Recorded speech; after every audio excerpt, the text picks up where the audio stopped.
Posso acrescentar uma É dúvida, simples por favor? reciprocidade. Martim, só uma dúvida. Tem havido um movimento aqui no Brasil que traz muito o nome de Eduardo Bolsonaro, filho do ex-presidente da República, como se ele estivesse arquitetando, mobilizando todo esse movimento que nós estamos vendo. No que diz respeito a Trump Media, no que diz respeito a Rumble, inclusive o ex-presidente teve de ser ouvido na Polícia Federal por causa disso. Tem envolvimento? Eduardo Bolsonaro participa do processo ao qual o senhor está envolvido? Eu tenho certeza que, assim como eu, você já se pegou perguntando: será que a imprensa finalmente acordou para a merda que eles fizeram? Veja só, desde 2019, toda a extrema imprensa brasileira, Estadão, Folha de São Paulo, CNN, Globo, eles se transformaram numa espécie de torcida organizada para todas essas decisões absurdas que foram tomadas pelo STF, principalmente por Alexandre de Moraes. Decisões que censuram parlamentares, pessoas em comum, fecham empresas, fechou Terça Livre, que até hoje não tem uma denúncia contra uma empresa que era um dos maiores, a maior empresa de comunicação do conservadorismo no Brasil. Buscas e apreensões na casa de parlamentares por conta de palavras. Foi uma torcida organizada, com pompãozinho e tudo mais. Aí agora, eles estão querendo se posicionar como se fosse contrário a essa decisão do STF de votar inconstitucional o artigo 19. Sim, algumas, né? Pelo menos o que foi publicado hoje é um editorial da Folha de São Paulo. Bom, resumindo, como vocês sabem, o André Mendonça fez um voto sensacional, assim, esplêndido, mostrando a gravidade do que está prestes a acontecer com essa votação que está acontecendo lá, que vai acabar com a rede social no Brasil. Tá? Todo o assunto da rede social se tornar polêmico, que poderá ser considerado polêmico, será retirado. Então você imagina, até a imprensa vai ficar sem poder publicar nas redes sociais. Aí o André Mendonça fez um voto e a Folha de São Paulo publicou isso aqui, ó. Editorial. Mendonça está certo sobre regulação das redes. Ministro do STF adere aos princípios constitucionais da liberdade de expressão no julgamento do Marco Civil da Internet. Olha que loucura isso daqui. Ela está falando que o voto do André Mendonça foi um bom voto porque ele adere aos princípios constitucionais da liberdade de expressão. Isso quer dizer o quê? A Folha de São Paulo está falando que os outros votos, eles se destoam, se desconectam dos princípios constitucionais da liberdade de expressão. Ou seja, ministros do STF estão votando contra a Constituição. Mas vamos ler a matéria. Vale a pena, isso aqui vale a pena, viu? O regime constitucional brasileiro assegura ampla liberdade de expressão e proíbe categoricamente a censura. Qualquer regulamentação das atividades de comunicação precisa respeitar esses mandamentos sob pena de ser banida do ordenamento legal. O Marco Civil da Internet, promulgado em 2014, após amplo debate da sociedade no Congresso Nacional, atende satisfatoriamente aos requisitos constitucionais. Ou seja, o Marco Civil da Internet é a lei da internet. Sabe quando o Alexandre de Moraes fala que a internet não é terra sem lei? Ele está certo. Não é terra sem lei. Tem a lei que chama Marco Civil da Internet. Em seu artigo 19, o Código determina que as plataformas que provêm serviço podem ser responsabilizadas legalmente apenas no caso de se recusarem a cumprir ordem judicial, determinando a remoção de conteúdo produzido por usuários. Nada mais coerente com a ampla garantia à expressão do que delegar decisões de banir manifestações que ainda assim deveriam ser excepcionais e criteriosas à autoridade do poder neutro do judiciário. Poder neutro do judiciário. Eu adorei isso aqui. Cujas ordens devem estar embasadas em sólida argumentação legal e estão, em regra, sujeitas a recurso e revisão. O intérprete canônico dos códigos não terá, portanto, estranhado a argumentação do ministro André Mendonça no julgamento que discute a responsabilização de provedores. Ele foi o primeiro dos 4 do Supremo Tribunal Federal que se manifestaram até agora, também votaram Dias Toffoli, Fux e Barroso, a reconhecer a adequação do artigo 19 à Carta. Mendonça foi além ao afirmar que, à luz da Constituição, a Justiça não deveria agir para derrubar perfis inteiros das redes sociais. Mais ou menos o que o Alexandre de Moraes acabou de fazer com um menino de 17 anos, né, o João Zambelli, só porque ele é filho da Carla Zambelli. Cara, é muita loucura que está acontecendo. Como se tornou frequente em ordens de seu colega Alexandre de Moraes, que se remova a publicação específica e que fere a lei, mas é abusivo proibir seu autor de continuar a se expressar. O ministro lembrou da importância de resguardar direitos fundamentais que têm sido ignorados no país, como de partes atingidas por ordem de remoção terem acesso ao teor da acusação, para que possam se defender. Outra loucura, né? Hoje nós temos decisões de remoção de conteúdo sem a gente saber por quê. Ordens secretas emitidas sem que o acusado tenha o direito de conhecer a acusação remetem a piores práticas do absolutismo monárquico que predominou na Europa entre os séculos XVI e XVII e constituem abominação. Olha aqui.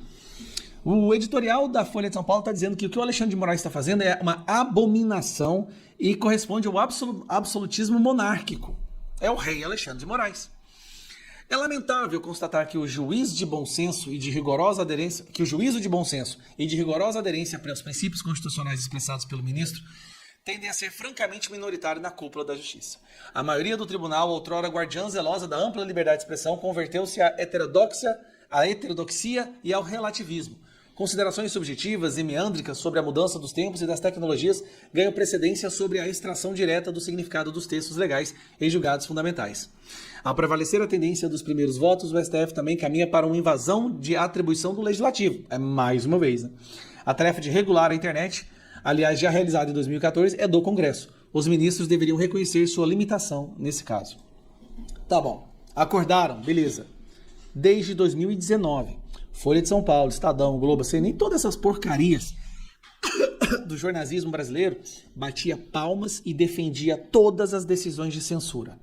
Só que aí agora, quando eles estão vendo jornalistas sendo condenados a 600 anos por divulgar dados públicos, um humorista, um comediante sendo condenado a 10 anos por uma piada, um jovem de 17 anos tendo suas redes derrubadas porque a mãe é foragida da justiça, uma outra jovem, filha do Oswaldo Destaque, que também teve suas redes derrubadas e conta de um banco bloqueada. Uma rede do tamanho do X sendo impedida de funcionar no Brasil. E aí ele passa a multa para a empresa vizinha, que não tem nada a ver com o X. Quando tudo isso acontece, a imprensa percebe, eu acho que a gente fez besteira. A gente estava criando um monstro achando que ele ia apenas devorar os nossos inimigos, só que ele está indo para cima de todos.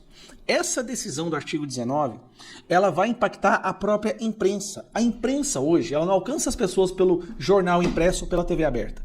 A imprensa só alcança as pessoas pelas redes sociais. Só que a imprensa pode divulgar fatos polêmicos e as redes sociais, para se resguardar dessa nova conjuntura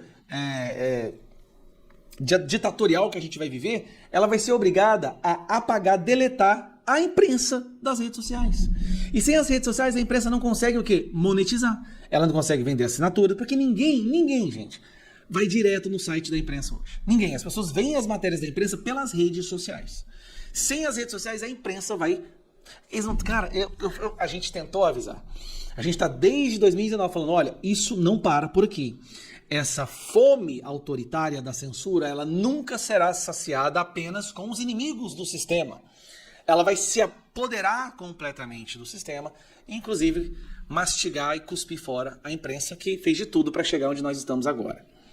Tem havido um movimento aqui no Brasil que traz muito o nome de Eduardo Bolsonaro, filho do ex-presidente da República, como se ele estivesse arquitetando, mobilizando todo esse movimento que nós estamos vendo. No que diz respeito a Trump Media, no que diz respeito a Rumble, inclusive o ex-presidente teve de ser ouvido na Polícia Federal por causa disso. Tem envolvimento? Eduardo Bolsonaro participa do processo ao qual o senhor está envolvido? Não, Eduardo Bolsonaro não participa do processo. Quem participa do processo hoje é Trump Media, Rumble e Alexandre de Moraes. Ok? Em relação aos reclamos sobre o que o Eduardo está fazendo, obviamente qualquer um que assiste qualquer mídia vai saber quem é Eduardo e o que ele está fazendo. Em relação a isso, o único que acho apropriado para eu me manifestar é que quando as pessoas se encontram fisicamente no território dos Estados Unidos, as pessoas podem estar protegidas pela Constituição dos Estados Unidos. Isso inclui um negocinho chamado Primeira Emenda, que é a liberdade de expressão. Então, nem Alexandre do Brasil, nem um juiz do Coreia do Norte, nem um juiz do Irã, nem um juiz da Venezuela pode censurar um dissidente, né? Alguém que não concorda com você politicamente, porque fala coisas que te ofendem, ou que você não gosta de ouvir, ou que você se sente ameaçado, quando essas pessoas estão no território dos Estados Unidos. Estados Unidos tem mais de 230 anos de história com dissidentes do mundo inteiro que vão para o território americano e falam de tudo. Né? Isso tem incomodado a muitos governos ao longo de muitos anos. Coreia do Norte, Venezuela, governo da China, na União Soviética era terrível cada vez que um russo chegava. O governo, pergunta para o governo cubano o que eles gostam, tudo que os cubanos que estão na Flórida falam. Mas é assim que funciona. Então, infelizmente, não vai ter uma exceção para Alexandre de que todos os outros governos autoritários ao longo da história quiseram censurar aquela dissidente político que se encontra no território americano, falando que, obviamente, ele não pode falar no país dele. Martin De Luca, advogado de Trump. Eu preciso encerrar. Perdão. O senhor explicou super bem que isso aqui é um adendo numa ação que já existia lá. Então, se é aquela de fevereiro de 25, é que tem como pivô Alan dos Santos, por causa do pedido de Moraes para bloqueio das contas dele e compartilhamento de informações. A minha dúvida permanece. Na avaliação dos senhores, a viabilidade desse processo na justiça americana, haverá uma sentença ainda neste ano?